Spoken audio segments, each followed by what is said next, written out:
mình sao trong apa em lại trong cái thiam cho xí là wa apoi tí bộ khai thì là apoi là bằng ai apoi là hay giờ này mà cái lâu tinh về lẽ cái rồi dài về đó na dài thiam tất cả cái rồi nên về đó na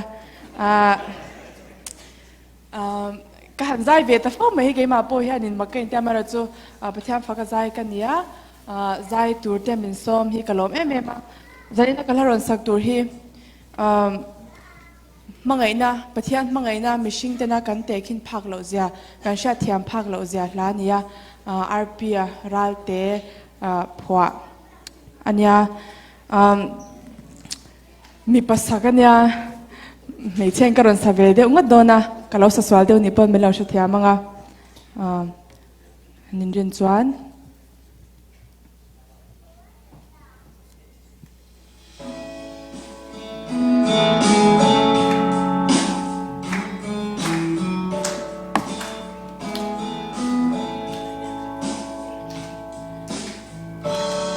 thon thulun chu ka donin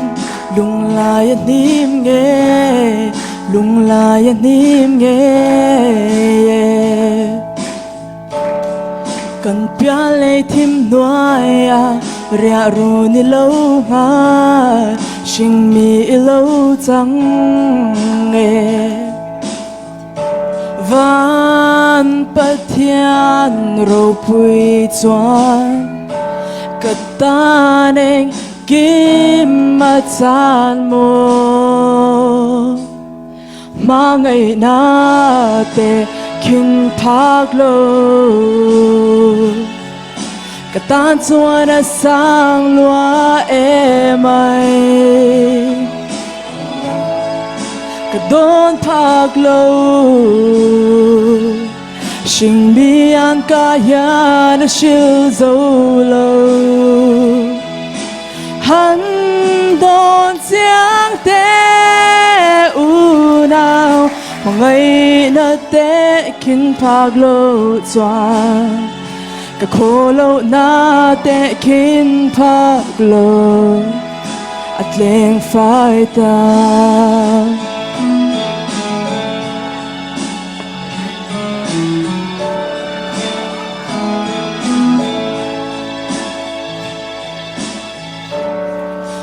sat na tin paltlangin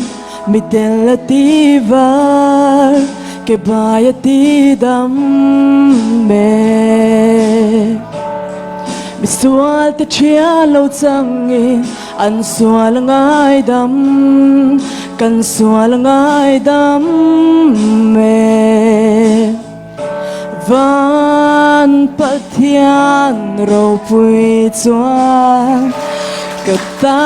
neng kim mà chan mo Hmangaihna te kin phak lo ka tan chuan sang lua mai ka don phak lo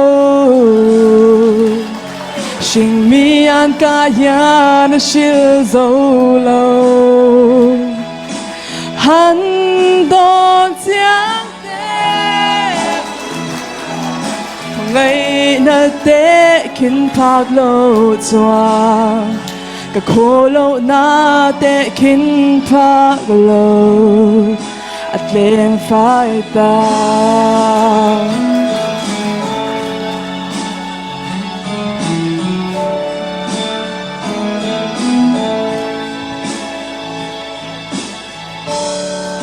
ka ting mi tui zong nen ching mi thei na hian i tan thuthlin reng a len phak lo van Pathian ro pui chuan ka tan eng kim ma lang mo Hmangaihna te kin phak lo ka tan chuan sang lua mai ka don phak lo ya na shil zo lo han do chiang te u nào mà ngày nơ te kin phak lo chua cả khô lo na te kin phak lo at leng phai ta